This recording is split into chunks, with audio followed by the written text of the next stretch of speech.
Hi everyone. I haven't done any collective readings or come on here in a really long time, and this week felt really important, and that's because March has been one of the most intense astrological months that we've seen in I don't know how long, probably since the year 2020 as a whole.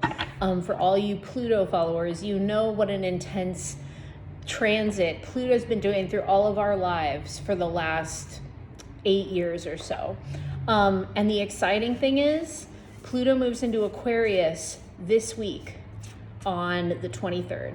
So 3 days, Pluto moves into Aquarius for the first time in more than 250 years. So I wanted to pull a couple cards about this. I'm working with Passages Oracle. And this card is Doubt. And I made this road opener candle. I anointed it with mint and angelica. The reason is because I'm looking for manifestation and abundance in these times. We've got a lot of energy for that right now. So pulling doubt is an interesting feeling. I'm going to pull a second oracle card as well. Air. And let's do a third one. Birth. So when I see these three cards together opening this reading, what I'm thinking about is how much uncertainty that we've been having to live with. And now that we're in this time that's really economically uncertain, and it seems like it's becoming more and more uncertain, and that folks aren't able to pay their rent, buying a house is next to impossible, student loan debt is crushing millennials, Gen Z, and overall the working class. And at the same time, corporations and big box stores are moving towards more and more wealth and success at rapid rates because we have no other choice but to appease them and patronize them. Air is the mind. So what we're doing is we're moving really quickly towards a new chapter, which is birth. And I believe that that new chapter, that birth, is Pluto and Aquarius. On top of that, today we have the equinox. Tomorrow is the new moon in Aries. We have 2 new moons in Aries this month. And something else that is really interesting is that this month on March 14th, but it's been kind of lingering for a while, we have the Mars square Neptune. And Mars in Gemini, that's a mutable square. Mars is moving finally after 7 months in Gemini into Cancer, and that also happens later this week. The way that I see this is that we are learning about our reality. We are coming to terms with the things that we haven't been able to face, that we haven't been able to accept. What are the ways that you have gaslit yourself into believing in someone else's truth and you have avoided your own truth, or you have discredited your truth or what you know to be true? So after we've had Pluto in Capricorn since 2008, when we had the big economic crash, the big bank bailout, we're ending Pluto in Capricorn the same way here in 2023, where it's watching massive bank bailouts, economic recession, economic collapse. Capricorn is the structure, it is the bones. Pluto is death. Death to the structure, death to the bones. So what Aquarius brings us, Aquarius traditional rulership is also Saturn, but Aquarius is about technology, innovation, new ways of doing things, revolution. So what happens then in this time in which we're living with massive income inequality? We continue to see structural racism affect the lives of BIPOC, and it happens in new ways. The government and society as a whole continues to manipulate us.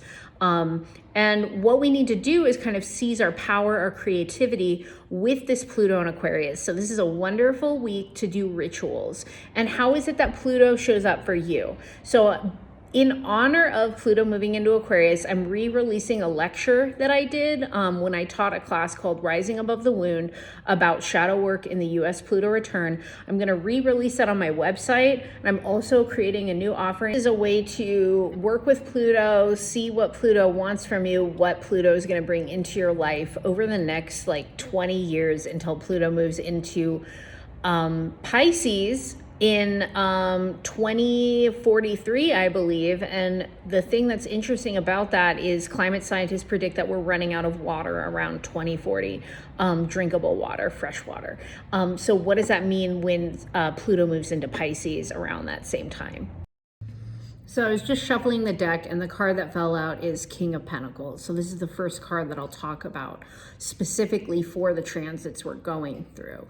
The interesting thing, again, you know, we've got a shift in Mars and we've got a shift in Pluto, and these are two planets that are related to Scorpio. Mars is the traditional ruler of Scorpio. Pluto is the modern evolutionary ruler. So from the Portals deck, we look at the King of Pentacles, and what I think about an evolved King of Pentacles is that this is someone who is able to be in right relationship with the land. Someone maybe who is a farmer, who is a land owner. If you can even really own land, land owns itself. The King of Pentacles knows how to create harvest and abundance for everyone. However, when we're living in late capitalism, what we often see with the King of Pentacles is we see land theft, land grabbing, we see colonialism, we see genocide, racist violence inflicted on indigenous people. And we have seen so much of that in our lifetimes, in our ancestors' lineage. Many of our ancestors, especially if we are white and our ancestors are from Europe, were folks that participated in land grabbing, participated in colonialism and colonial violence.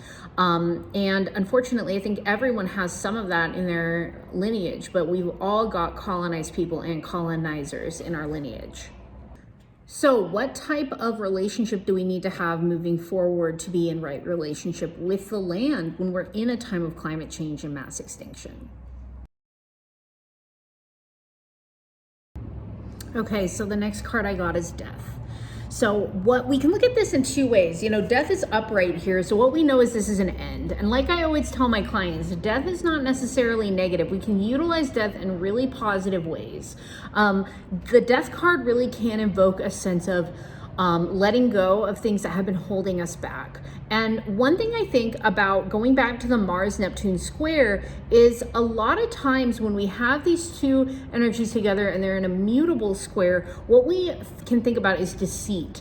Are there ways that you have been hoodwinked? Have you been tricked? Has someone pulled the veil over your eyes? Like you wanted to believe a truth that you believed for a long time, and then suddenly you realize that you have been a victim of a con artist even. You know, you're someone who has been convinced that you are wrong, that your intuition was wrong, that your truth is incorrect.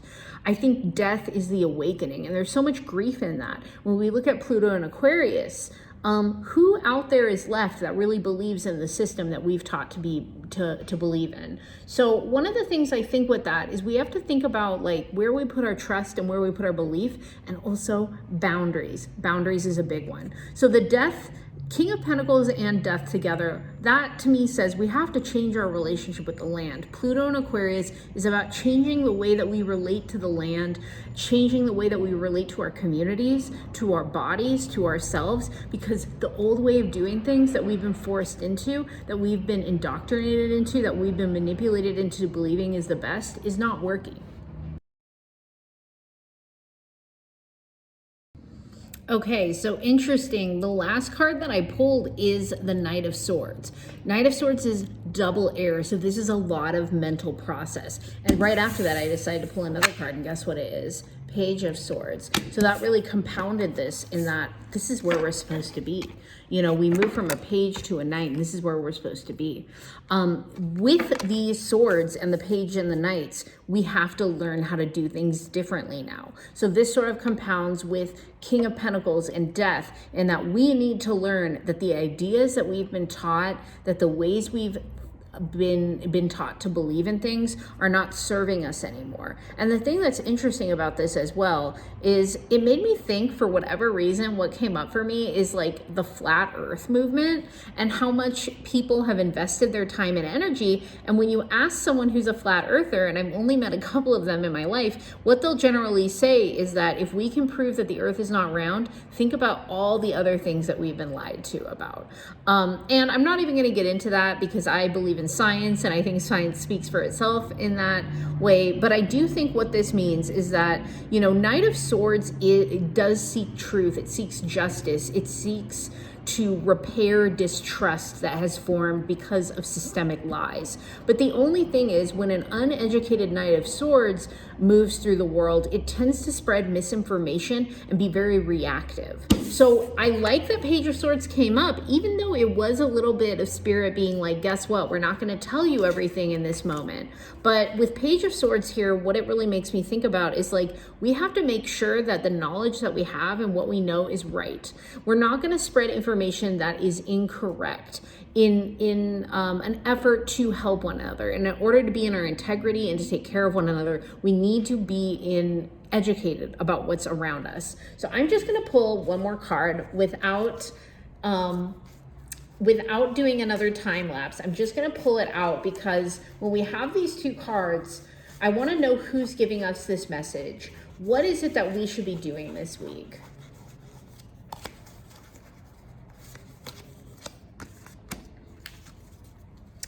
And, the interesting thing about this is the card that we get crossed over these is the Eight of Wands. So what we do is that we have to just keep going.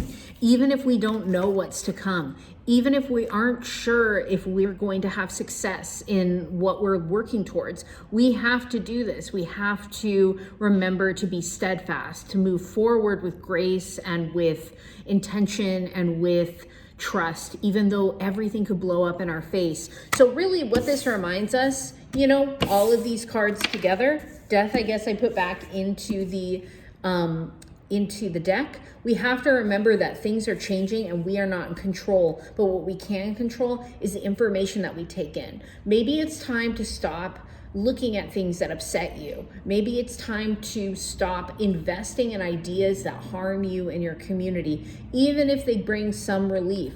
What I both love and I find frustrating about the Eight of Wands is that it's so much of a bypass from an answer. It doesn't want to tell us what it means. Oftentimes, the Eight of Wands just tells us to keep going and to wait it out. So a lot of times when I get Eight of Wands in a reading, I think I don't have a conclusive message for you right at this moment, but what I can tell you is that you're going to find out soon.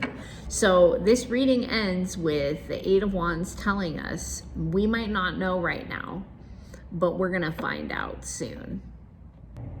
If you enjoyed this message, if you got something out of this, my books are open for tarot and astrology readings. I also do flower essence consultation and ancestral connection and channeling.